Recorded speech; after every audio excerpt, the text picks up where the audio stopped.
لخوب جکسا ازنگونا دی بیا بکڑی ارمان دا تور لحد سخت تکلیفونا دی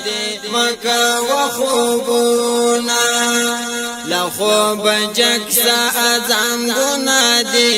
بیا بکڑی ارمان دا تور لحد سخت تکلیفونا دی یو روایت کې دا سم راځي درې مېسه لښکر لکه د صحابو تعداد څومره 10000 کافر 40000 را روان دي صحابه 10000 وتل نو چې د 10000 کې د درې مېسه لښکر څونه جوړيږي 10000 جوړيږي د 10000 کسانو د سورل تنظیم یو بهر کیفو ساروی کم دي بیا کسان زیات دي نو نمبر په نمبر کسان تقسیم کړ یو بلان دی رواني دو بسواری چې سموداغه تیر شي دی به برسور شي بل بکوس شي په دې طریقه باندې صحابه کرام د نبی رسول سلام په مرګرتیا کې د مدینه منورې نه وتل د زبرګي 15 ورځ وا او د 9 ورځ وا د 9 او 9 هجری وا حضرت ابو ذر رضی الله عنه فرمای دا اکابر صحابانو یو صحابي دی وی ما سره یو او ټاپو وی ما غي ته غیا شروع کړ چې دا صرف شي ځکه ډیر لوی مزل دی د رومه پورې نو زبا اوخ به می صرف شنو زبا په جنگ وکم وی غیا می ورکولا وی دې کې چې خبر شوم چې نبی رسول سلام خو اوت روان شو وی ما وی چورګه یو دوره دې پس بو پسیوزم ځکه دا ما دا اوخ دې کې د غیا ورکم او صرف وکم وی اغیله می غیا ورکا وی خوان می اونکه اوخ می خوان دونکه صرف نشو لکه می سوچ کاو چې اوس پس کېږي نبی رسول سلام قران الله او صحابم لاړل او دماغ اوخ دتلو قابلم نه دی نو وی جامع میرا واغشته صادر میرا واغشته او سامان جنگ میرا واغشته غاړه کې موچو پیاده ور پسې روان شو پیاده د مدینه منورې نه نبی علیہ السلام پسې میزان ورسو چې اورسید نبی علیہ السلام ډیر زیات خوشاله شو وی اے ابو ذر پیاده سفر دی وکړ یوازې سفر دی وکړ یوازې بردی دنیا نه آخرت ته ځي او یوازې به آخرت کې د الله دربار کې حاضرېږي د پیشنګویي ورکړه واقعي همغسې وشوه دې د ربزې په مقام کې حضرت ابوذر رضی الله عنه ربزه یو ځای دی یا ربزه هلته دې غریب وفات شو څوک شته نه چې دفن یې کړي ځکه نبي علیه السلام مبارک پیشنګویي وه یوازې به د دې دنیا نه سفر کوي څوک شته نه چې دفن یې کړي بیا حضرت عثمان رضی الله عنه او بل روایت کې بل صحابي یادی اپې راغی هغه ول د کفن تنظیم وکړ او بیا دفن کړ نو نبی علیہ السلام او فرمایل یوازې بځي او یوازې به د الله دربار کې پاسې الله ته مخامخ کېږي د قیامت پر ورځ باندې چې په لاره باندې روان دي منافقین پاتې شو هغې خو لا نه لري بعضې معذورین کم ړوند دی کم ګوډ دی کم شل دی هغه هم پاتې شو لا نه لري د تلو قابل نو او بعضې داسې مسلمانان چې هغې سره د تلو سامان نو او نبی علیہ السلام سره سنوچی ولې ورکړې وي سامان جنگ نشتا اس اوخه اس نشتا نو هغې ته وي تاسو مزه را سره قرآن حکیم کې الله فرمایي هغه خلک ترى اعینهم ستولوا واعینهم تفیض من الدمع یاد مې شو چې نبی علیہ السلام ته روان شو دوی غریبانان په جړا شو د الله رسول ته ځې موږ یوازې پاتې کېږو مونږ سره سشته دی نه چې په جنگ لاړ شو خیر نبی علیہ السلام مبارک تسلی ولا ورکړه نو مدینه منوره کې څوک پاتې منافقان بیماران معذوره یا هغه خلک چې هغوی سره سامان جنگ نو سنو او یا دا څو کسان چې پیغمبر علیہ السلام څه مقصد دپاره پرېښودل څه ډیوټي یې ورته حواله کړه دا پاتې شو یو 3 کسه مخلص صحابه هم پکې پاتې شو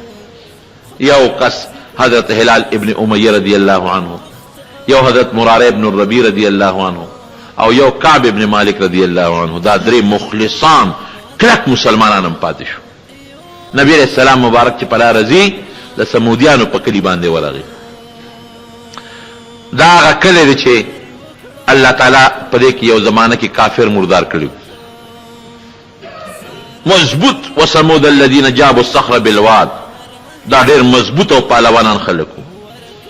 د صالح علیہ السلام اوخه مړکړله او بیا په الله عذاب راوست چې په دې لاره تلل نبي علیہ السلام اعلان یې وکړ وی د سمودیانو په کلي تېرېږو دا هغه کلی دی چې الله پې عذاب نازل کړی دی دلته به زر دی دمه به نه کوې د دې ځای د اوبه به نه استعمالوې او چې په لاره تېرېږې سرونه به ښکته کې او جاړی به اسې نه د الله تعالی هغه قهر او غضب چې په دې قوم نازل دی هغه په موږ نازل نشي. بعضې صحابو ډېر ګڼو چا دا اواز نه اورېدلی نو هغې هلته کې ځان له وړه غږلي او د هغې علاقې اوبه استعمال کړې وې. نبي علیه السلام چې ته چې پته ولګېده وایي د وړه څاروو ته واچوئ په خپله یې مه خورئ او بیا د هغې کلي نه بار یو بل کویر صالح علیه السلام اوښې به چې اوبه څکلې وایي دې کوي باندې اوبه وڅکئ د دې نه ځان له اوړه واغږئ د دې نه څاروو له اوبه ورکئ په دې اودسونه وکئ. د مارونو دې نه زموږ علما ښکاره دا خبره معلوموي چې کم قوم الله برباد کړي هلاک کړي هلته اوسېدل نه دي پکار هلته تماشو رتل نه دي پکار د هغه علاقې اوبه څکل نه دي پکار. ولې ځکه اوس هم د الله تعالی د قهر او د غضب اثر په هغې علاقه باندې پروت دی او نن زمونږ خلک څه کوي وایي دا کندرات دي او تماشې له ځو سیل له ځو دا د پخوانو قومونو هغه بوتان دي تماشه کو او دا هغه علاقه ده چې پکې خلک هلاک شوی دی د دې سیر و تفریح کو دا ډېره لویه ګناه ده لکه موږ په قهر د خدای خته یو که کوم قوم چې الله هلاک کي موږ هغې له حفاظت کوو د دې حفاظت پکار دی. نن هم په اخبار کې تاسو ما یو تصویر وکتو چې در پاکستان نه بوتان چې امریکې ته تختولي پټ کړي یو هغه واپس پاکستان راوړل او صاحب ډېره خوشحالي پې کوله چې په سوونو بوتان وه موږ خپل بوتان پیدا کړل واپس هم کړل او تصویر هم د خدای د قهر نه نه یېرېږئ ظالمانو د بوتانو په راتلو باندې خوشحالي کوئ بوتانو له عجیبګرې جوړوئ دا زوړ تهذیب دی دا زوړ تهذیب الله تباه کړی دی چې الله یو قوم تباه کو الله په قهر نازل کو نو قوم ته د عبرت په نمونه وښایه چې ای قوم عبرت ته والی دا نه چې د سیر و تفریح په غرض قوم ته ښایې هغې له حفاظت ورکوئ او زه او د هغې سیلونه کوئ او هلته کې دمې کوئ دا ټول د شریعت نه مخالف خبرې دي. د مینا سره خوا کې یو ځای دی چې کوم ځای کې راتیانو لښکر هلاک شوی اوس هم دا حکم دی چې اجیان دغه علاقې له راورسي نو دغه ځای به دمه نه کوي نه هلته یو خیمه ني هغې نه اخوا هم خیمې خښي دا اجیانو دې خوا هم خیمې خښي دغسې کلو میدان پروت دي. بهر کیفه چې څه منځې لاړل صحابه کرامو نبي علیه السلام ته فریاد وکړو د الله رسول اوبه نشته تږي یو ځکه 10,000 لښکر دی څاروي دي اسونه دي اوښان دي ورسره. نبي علیه السلام مبارک وفرمایل چې ته لږې اوبه وګورئ چې ویې کتل یو رکوټې غوندې چینه وه لږې لږې اوبه ته بهیدې څه د یو کس د سکو کار یې نه کو. نبي علیه السلام مبارک هغه چینې کې نه لږې اوبه راواغېښتې لاړې مبارکې پکې تو کړلې دم یې کړې او په هغه چینه کې واپس ورغورځولې او وی لږ صبر ورته وکړې. صحابي فرمایي وی لږ صبر هم ورته وکړو وی داسې اوبه ترې روانې شو لکه د نیر په شانتې او وی فرمایل چې ای معاذه حضرت معاذ رضی الله عنه صحابي هلته موجودو وی دا اوبه جاري شوې او یو زمانه به پتا راشي ته به ووینې چې د دې چینې د برکته به د دې نه ګیر چاپېره چې څومره علاقه ده به خشته سرسبز شاداب او باغونه اعلی اعلی چمنونه به ښکارېږي واقعي تر ننه پورې هغه چینه د یو لوی نهر په شکل کې بیږي څومره زمانه پې تېره شول. تپوس یې وکړه په لاره د نږدې ملګرو تپوس پې یې کو وی کعب څه شو کعب نشته دا کم صحابي چې پاتې شوی دی. یو صحابي ورته فرمایي وی صاحب مالدار دی که نه پیسې ورسره شوي دي اوس په جهادونو څه کوي. بل صحابي وی نه څه وجه به نیک سړی دی خو څه وجه به چې پاتې شوی دی. خو نبي علیه السلام مبارک کډو غږ هم ونه کړ هېڅ یې ونه وی. تبوک ته ورسېدل جناب چې تبوک ته ورسېدل هلته هغه د روم بادشاه هرقل ته پته ولګېده چې مونږ خو روانو په مدینه هم حمله کوله مسلمانان خو په بس کې نه دي هغو راپسې دلته رالل او دام پوه شو چې دا خو نبي علیه السلام جمدی دی او دی خو پیغمبر دی د مقابله هم ګرانه ده. بس هغه فوج سره صلاح وکړه وی داسې کار دی مقابلې له نوځو رسته شو راونوت مقابلې له. نبي علیه السلام چې تبوک ته ورسېده ملګرو ته وی څه کوو مونږ خو وی چې دوی راځي خو تښتېدل نه راځي زمونږ هم ورپسې نه ځو. هلته یې څه موده دمه وکړه ګیر چاپېره چې کوم علاقې قومونه د هغې کافرو له دعوت ورکړه د ایمان الله ډېر خلک مسلمانان کړل او بغیر د جنگ او د جګړې نه نبی علیه السلام مبارک سره صحابه واپس مدینه منورې ته راغلل. جنګ ونه شو خو کافر ویریدل روب په پریوت د مسلمان او د غیر چاپیره چې څومره علاقې وي هغه خلک مسلمانان شو او دنیا ته یو تاریخ هم نبی علیہ السلام پیش کړ چې موږ د خپل خوښې چا سره جنگونه نه کوو خو چې څوک را باندې حمله کوي او نه مو پرېږدي نو بیا د خپل غیرت نام کار اخلو داسې هم نه کوو چې په کور کې دې کینو او مقابله دې ونه کړو نن زموږ مسلمان کم حد ته رسېدلی دی دا ته پته ده که نه اوس بیا امریکا وایي په ایران حمله کوم دې خوا کوم اخوا کوم دا او زموږ حکمران طبقه بیا وایي موږ سره د خپل ملک غم دی موږ به خپل ملک بچ کوو